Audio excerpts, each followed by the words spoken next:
Olá, amigos do TI Acessível, tudo bem com todos? Espero que sim. Eu estou trazendo aqui um vídeo para possamos fazer uma reflexão aqui sobre como é tratada, como está sendo tratado nos dias atuais a acessibilidade na web e nos aplicativos mobile, tá? Do ponto de vista técnico ou não, tá bom? Então é uma conversa bem bacana que a gente vai ter aqui, de como a gente até pode estar melhorando mais e contribuindo melhor com esse tema, a fim de que todos nós saiamos ganhando, nessa história, tá bom? Então, depois da vinheta, a gente inicia nosso papo aqui, que eu acredito que vai ser bem construtivo, tá bom? Eu só peço que você se inscreva no canal, compartilhe com seus amigos aí, para que a gente consiga duplicar aí a quantidade de inscritos nesse canal, tá bom? Para que a gente possa estar levando essa discussão, essa conversa, esse conhecimento mais técnico para mais pessoas aí que não enxergam, tá bom? Brasil afora, quem sabe mundo afora, ok? Depois da vinheta, a gente começa aí nossa conversa.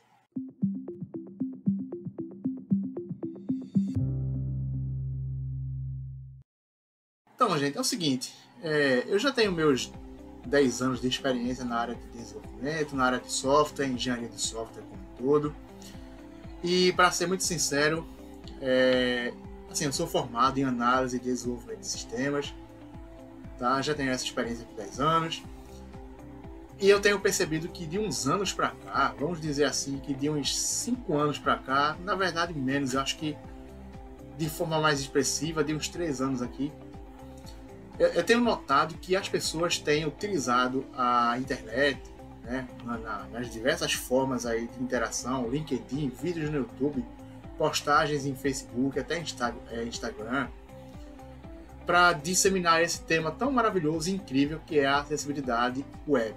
Eu estou falando de acessibilidade, mas eu estou falando da acessibilidade no contexto tecnológico, tá? Web, sites, aplicações web, aplicativos mobile. E essas pessoas têm se apropriado desse tema de uma maneira um pouco onde a gente precisa ter um pouco de cuidado, tá? Eu não vou usar a palavra irresponsável, mas a gente precisa ficar atento no movimento que está se iniciando aí. Na minha opinião, tá? Isso aqui não representa a verdade absoluta, eu não sou dono da verdade, isso representa apenas a minha opinião, vivência e experiência mesmo, dia a dia de empresa e no que eu tenho visto e como as pessoas estão encarando isso.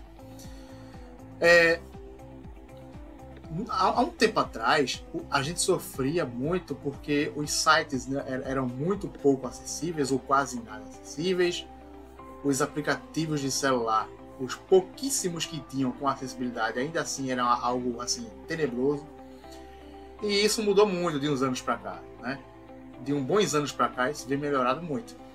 A quantidade de sites acessíveis ainda está na casa de unidades, coisa que se conta em menos de com menos de uma mão, coisa de 3, 4%, 5%.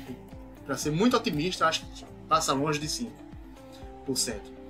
Mas é verdade que já tivemos grandes saltos, grandes melhorias, tá? A gente hoje está vendo pessoas falando sobre isso, e isso é muito bom. O que eu quero trazer aqui não é que as pessoas não devam falar sobre acessibilidade. Deve falar sim, cada vez mais, e isso só contribui com o movimento, com o tema, e esse tema ele passa a ser mais engajado. Ele passa a ser mais falado, pesquisado e, enfim, discutido nas redes. Agora, o grande ponto as pessoas falam disso, muitas das vezes, com uma profundidade muito rasa ou quase nula. São textos curtíssimos no LinkedIn, por exemplo, são vídeos curtos, tá? Onde as pessoas ficam apenas enchendo linguiça e elas falam o mais do mesmo. Elas falam muitas vezes sobre WCAG, sobre princípios da WCAG, e quase ninguém fala de como resolver de fato os problemas de acessibilidade que existem nos tantos sites que estão na internet por aí e até nos aplicativos mobile, sejam eles iPhone ou Android, tá? Não dá mais para a gente ficar contribuindo com isso nesse tema, só enchendo linguiça nessa bolha sem fim. A gente precisa trazer mais para perto, trazer mais para o dia a dia, trazer para a solução mesmo esse assunto. Então, no lugar de ficar enchendo linguiça, falando o porquê de ser acessível, o contexto, trazendo filosofando em cima do tema, enchendo linguiça, como eu já falei aqui várias vezes, essa expressão nesse vídeo, falando mais do mesmo, mostrando fotos de iniciativas que são trazidas, festas de empresa e não sei o quê. Quando você vai ver, na verdade, o site da empresa institucional ou o site do produto principal que a empresa tem é completamente inacessível ou muito pouco acessível. Então, eu acho que está faltando mais um pouco de prática. Quando eu falo prática, é conhecimento técnico de como resolver os problemas que existem. Então, tá bom, o que está faltando na internet, e é uma coisa que a gente que não enxerga pode contribuir muito. Por isso que é tão importante a gente que não enxerga, né? E que trabalha e que trabalhamos com desenvolvimento de software, seja back-end ou não, tá? Que a gente tenha um conhecimento de front-end, que a gente conheça bem HTML, a semântica do HTML, as boas práticas de desenvolvimento do W3C, CSS, JavaScript, tá? Que a gente conheça esses frameworks que existem hoje, essas bibliotecas que são utilizadas hoje em dia, React.js, AngularJS, Vue.js, tá? Para que a gente possa, se não for a gente que estiver desenvolvendo o front do produto que a gente trabalha na nossa empresa, porque sim, dá para cego atuar também no front, tá? Eu conheço pessoas cegas que são incríveis nessa área, tá? Então você quer dizer que um cego consegue criar um layout impecável? Não, não estou dizendo isso. Cada um no seu quadrado, tá? Vai ter a pessoa que enxerga para criar os estilos ali, estilizar a página com CSS e deixar o layout agradável, tá? Embora uma pessoa cega consiga, sim, com os mecanismos existentes hoje e com o conhecimento que dá para adquirir, criar páginas com layout aceitável, sim, mas é verdade que não vai ser nenhum layout assim, top, super. Então, para esses casos, é claro que quem enxerga é indispensável. Mas a pessoa que não enxerga pode contribuir muito em conhecimento e colocando a mão na massa também, quando for o caso, corrigindo defeitos, problemas de acessibilidade, problemas de semântica, sabe, que estruturam a página HTML e corrigindo defeitos ali, como botões não rotulados corretamente, imagens sem descrição, links não clicáveis ou não focalizáveis com a tecla Tab. Então, assim, dá para a gente contribuir muito e corrigir muitos problemas de acessibilidade que rodeiam, né, as aplicações web. Para isso, a gente tem que ter conhecimento técnico, tá? Não ficar só no campo das ideias, filosofando e tal, em prol da causa. A gente precisa agora de prática mesmo, de conhecimento que resolva, para a gente poder chegar. A gente como desenvolvedor, né? Porque o que eu quero dizer aqui com esse vídeo é a gente como desenvolvedor, cada um fazendo sua parte. A gente que já está atuando em empresas aí dos diversos segmentos. Essas empresas têm um produto que é utilizado na internet, seja no aplicativo celular, seja no site. E esse produto é consumido por milhões de pessoas, inclusive pessoas cegas. Então, sabendo disso, a gente também fazendo parte da equipe de desenvolvimento, ainda que estejamos no lado do back-end, né? Hoje eu atuo no back-end, mas já atuei por um bom tempo como full stack, ou seja, dos dois lados, tanto no motor da aplicação, né, o back-end, as APIs, quanto no front-end. E no front-end, a gente tem uma responsabilidade que é trazer para os desenvolvedores da equipe que a gente atua o devido conhecimento. É a gente chamar o cara para fazer um pair programming com ele, né, uma programação ali em par. É a gente fazer uma call, uma chamada ali utilizando o software que a empresa utilizar ali, o Teams ou qualquer outro. E, sei lá, de repente compartilhar a tela com o desenvolvedor e mostrar para ele, olha, eu testei essa funcionalidade aqui e eu estou encontrando tais dificuldades para poder executar a função proposta pela tela. E eu detectei, eu fiz um estudo, analisei o código e eu vi que existem tais problemas que precisam ser corrigidos. Então, bora ver aqui, bora melhorar, vamos aplicar isso no futuro próximo, em breve, ou então agora. Bora resolver antes de mandar para a produção, né? Vamos começar a fazer testes nas empresas também, quando tiver no ambiente de homologação. Vamos homologar também a parte de acessibilidade, né? Vamos passar a incluir testes de acessibilidade também como parte das atividades da sprint, como o os itens de entrega mesmo, como a definição de pronto, né? Precisa fazer parte da definição de pronto também os critérios de acessibilidade. Mas a gente só consegue isso com o tempo. Essa luta não é fácil, a gente não vai conseguir ganhar isso agora e a gente não vai conseguir impactar isso o tempo todo. Mas se a gente conseguir levar conhecimento prático para a turma, de como resolver os problemas, tá? Muitas das vezes a gente abre um site web. Vamos imaginar aqui um exemplo, um site de notícia, que geralmente são sites bem compridos, assim, um menu bem grande, para só depois virem os links, né, de cada notícia em si. E quando a gente clica na notícia dessa, o que acontece? Ele abre a notícia, mas existem princípios de acessibilidade que são feridos, que são facílimos de resolver. Basicamente, quando a gente abre um site desse de notícia e a gente clica no link para ler alguma notícia, o que a gente espera encontrar assim que a gente clica no link e a página abre, é um subtítulo, é um cabeçalho ali, é um subtítulo de qualquer nível, seja nível 1 ou nível 6, né? Por quê? Porque quando a gente utiliza leitor de tela no nosso computador, nos nossos smartphones, o leitor de tela ele apresenta mecanismos, né, atalhos ali, para a gente poder, se é no celular, ele oferece gestos específicos. Se é no computador, no teclado ali, tem teclas de atalho, letras do teclado, né? Para a gente poder estar navegando ali pelas diversas estruturas da página, pelos elementos da página. Então, assim, se eu abro uma página, eu dou Enter para ler uma notícia. E ele abriu a página, o que eu espero é apertar a letra H de Red, né, de cabeçalho, e ele passar, e ele me jogar imediatamente no primeiro ali subtítulo que ele encontrar, independente do nível, tá? Daí para frente, o que eu vou fazer é o quê? Utilizar a setinha para cima e para baixo, ou tab, né, enfim, para navegar pelos elementos que estão após esse subtítulo. Então, assim, eu já vou ter passado por todo o menu de uma vez só. Agora, se não tivesse o subtítulo ali, e muitos sites não têm, então boa parte dos problemas se resolvem assim, tá?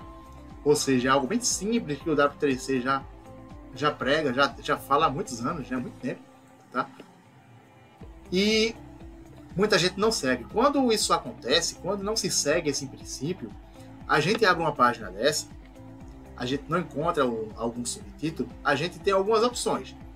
Ou a gente desce com as setas pelo menu enorme até achar o que a gente quer, o texto que a gente quer, ou seja, a gente vai perder um tempo muito grande, a gente deixa de ser produtivo nessa página. Ou se a gente conhecer a página minimamente ou tiver alguma experiência, a gente usa o recurso de busca do navegador, né, para poder buscar ali pelo título da notícia e tentar achar por ali e continuar a navegação do ponto que foi localizado. Mas isso não deveria ser preciso, né? Via de regra, toda página nova que se clica e ela abre deve conter um subtítulo. Com isso, a gente não está favorecendo apenas questões de acessibilidade, não, tá? Porque a acessibilidade não é um favor que se faz. A acessibilidade é uma forma de você atrair pessoas dos diversos tipos para acessar o seu produto. Então você ganha mais dinheiro com isso. Então a gente precisa entender de uma vez por todas que não é favor nenhum que é feito a pessoas deficientes, tá? E com isso, você vai conseguir lucrar mais. E o que acontece? A gente deixa de ter muita prática nesse site por conta da simples falta de um subtítulo que pode ser resolvido facilmente. Então, como eu estava dizendo, via de regra, toda página nova precisa ter um subtítulo, seja de nível 1 ou nível 6, vai depender do contexto. Você vai, com isso, além de questões de acessibilidade, o próprio Google, né, questões de SEO do Google, vai favorecer a sua página nos resultados de acordo com os termos buscados. Se o Google encontrar uma página sem cabeçalho, sem subtítulo e uma página devidamente ajustada com esses subtítulos, nos resultados de busca vão ser vai ser dado preferência à sua página, ao seu site. Então, o Google está ligado diretamente nisso também. As questões de SEO do Google, que tanta gente luta para poder ter relevância, se atinge também dessa forma, tá? Isso tem um grande peso nos resultados do Google. Uma outra coisa também que eu vejo muita gente fazer é achar que a gente resolve todos os problemas de acessibilidade utilizando o iArea, tá? O iArea é um recurso incrível, nosso amigo, tá? Precisa ser utilizado sim, mas no contexto correto, nos cenários específicos para o qual ele necessita ser usado. A gente não pode achar que qualquer problema de acessibilidade eu vou resolver simplesmente aplicando uma propriedade, um atributo aéreo no HTML. Não. Na maioria das vezes, simplesmente seguir a semântica correta já vai resolver o problema. Tá? E o que é essa semântica correta que eu falo tanto? Se há um campo de formulário, ele precisa ter um rótulo, ele tem que ter um label. Você não pode simplesmente criar um campo de formulário sem orientar o usuário no que é que ele tem que digitar. Se é um nome, se é uma data de nascimento. Tá? Se é uma imagem, ele tem uma tag alt, um atributo alt para colocar uma descrição na imagem. Mas observação, tá, gente? Não é uma tag alt só para dizer que tem, não. Não é colocar a tag alt igual a abre aspas, fecha aspas, ou seja, uma tag com uma propriedade preenchida com um conteúdo vazio. Isso não adianta, tá? Então, é utilizar de forma consciente, seguir, procurar entender, conhecer e respeitar e seguir, colocar em prática as regras de semântica do HTML, e muitos dos problemas com isso já vão ser resolvidos. E quando precisar usar o iArea, aí sim a gente usa, tá? Mas se você está criando um botão, se ele é um botão originalmente, se o papel dele, o role dele é ser um botão, e ele tem um texto entre as tags de abertura e fechamento desse botão, automaticamente esse botão já é acessível e já está nos devidos parâmetros. Não precisa se fazer mais nada, claro, assim. A menos que você precise dar algum aspecto ali a nível de coloração, de contraste, aí tudo bem, para atingir pessoas com daltonismo, pessoas com baixa visão e afins. Mas a nível de leitor de tela, tá? A parte de navegação mesmo, de interação com a página, você não precisa fazer mais nada.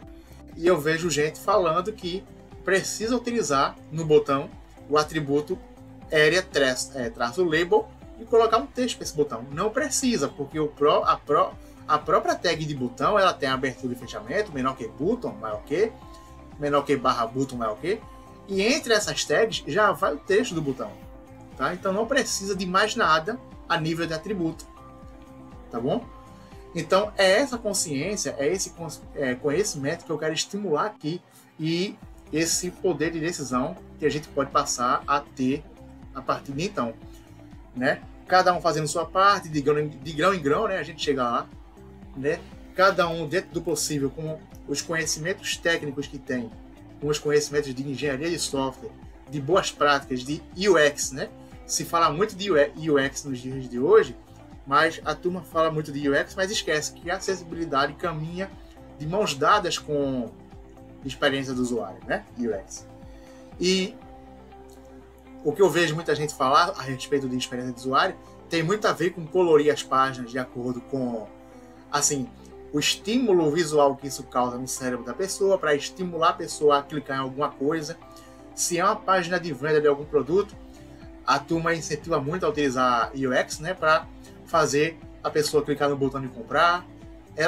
Ela não vê aquele botãozinho ali escondido que cancela uma operação, ou ela não vê um botão que faz a pessoa comprar utilizando cashback ali, ou utilizando pontos de programas de fidelidade, né, para estimular a pessoa a comprar utilizando dinheiro mesmo, cartão de crédito, fazer o pagamento de forma tradicional. Então, assim, essa é uma das formas, né, de se usar. Mas uma boa experiência do usuário vai permitir que qualquer pessoa, com deficiência ou não, possa ter uma boa navegabilidade, uma boa utilização do seu sistema, seja ele um site ou um aplicativo mobile.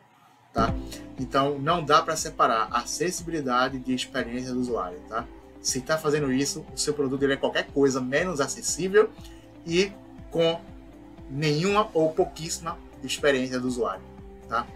Então, vamos passar a levar isso mais a sério. Nós que somos desenvolvedores, que já atuamos, vamos passar a nos meter mesmo no front-end, nos layouts que estão sendo construídos, orientar o pessoal de design, que são eles que constroem o protótipo das páginas, que vai ser depois levado para o desenvolvedor ou os desenvolvedores front-end codificarem.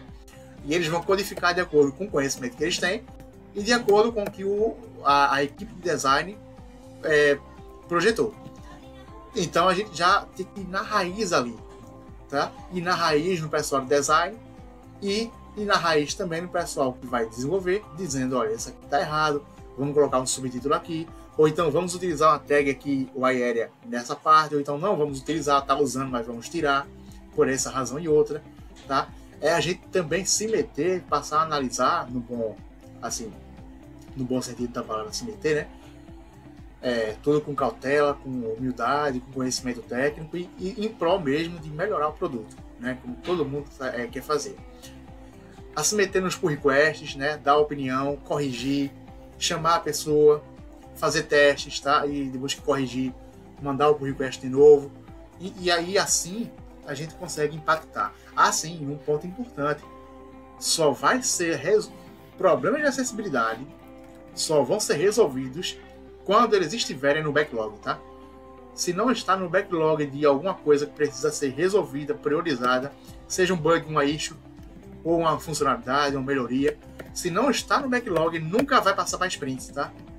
Então, a gente precisa discutir os problemas de acessibilidade com o time, refinar, levar para o backlog para, posteriormente, em algum momento ali, aquilo ser priorizado e ser tocado na sprint, tá?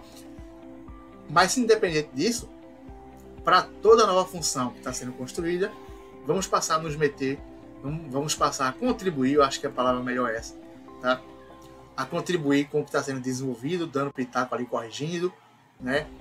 E, se for o caso, reajustar, refazer, tá? Na maioria das vezes, pequenos ajustes vão precisar ser feitos, tá? Só pequenas adequações e tudo se resolve. O que a gente não pode ficar é só nesse discurso teórico, mostrando foto de iniciativa de empresa tal, escrevendo texto com base na WCAG, princípio 3 não sei o que da WCAG e não sei o que, e não dizendo como atingir esse princípio tecnicamente, como chegar numa página web e resolver esse problema. Porque assim a gente só vai ficar sendo mais um na multidão, falando a mesma coisa e os problemas estão aí, só aumentando. Tem gente que fala muito bonito da causa, que defende muito a acessibilidade, mas quando é para ele resolver, quando é para ele jogar no backlog da empresa, quando é para ele ter o poder de decisão de dizer, não, uma entrega está atrasada, mas foi detectado um problema de acessibilidade, a gente faz o quê? A gente lança o produto e depois corrige, ou a gente atrasa a entrega ainda mais para poder resolver o problema de acessibilidade, mas só entrega quando tiver o quê? E aí, o que muita gente faria numa situação dessa? Né? É nessa hora que a gente vê se o cara está só falando do discurso para se promover ou se ele está preocupado realmente com a causa ou com o produto que ele está atuando. Porque o certo aí, por mais que esteja atrasado, nesse exemplo fictício que eu dei, se foi detectado um problema de acessibilidade, o produto só deveria ser entregue mesmo quando estivesse ok, inclusive com esses critérios, tá? Mas o que a gente vê por aí muitas vezes é simplesmente empurrar com a barriga, lança o produto assim mesmo, bota em produção, e se tem problema de acessibilidade, depois a gente vê, e é um depois que a gente vê que nunca se vê, porque nem pro backlog vai, e fica por isso mesmo, tá? Então, era essa a reflexão que eu queria trazer. Eu vou passar a trazer outras tantas aqui, tá?